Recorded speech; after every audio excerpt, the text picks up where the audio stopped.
Үлзий, чи том болоод ямар мэрэгчлэлтэй болох юм? Бас ямар мөрөөлөлтэй юм бэ? Чи надад өмнө хэлж байгаагүй юм биш. Би том болоод дуучин болно. Би ийм том тайзан дээр чамд гоё дуу дуулж өгнө. Хөөх ямар гоё юм бэ?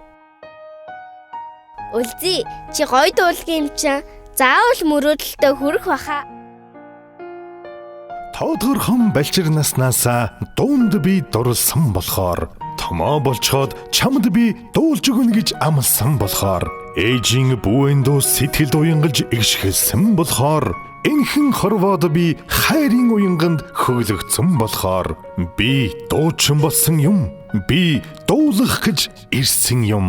Залуу дуучин Нацаг Доржийн Батүлзий анхны бие даасан хайрын уянг тоглолт 2022 оны 11-р сарын 10-нд 19 цагаас Монгол бүхэн өргөөнд ганцхан удаа болох гэж байна. Тоглолтод Монгол улсын урлагийн гавьяа зүтгэлтэн төрийн соёлголт харан хамтын дуучин Чука, Монгол улсын гавьяа жүжигчин Максар Жалмын баяр магнаа, Монгол улсын соёлын тэргүүний ажилтан дуучин Одхон Жаргал, Чулуун Чимэг, Чин баяр, Нямжоо, Наранхүү, залуу дуучин Луянар Айдуугаан өргөнө. Эрхэм та бүхнээ анхны бие даасан тоглолтонд хүндэтгэн урьж байна.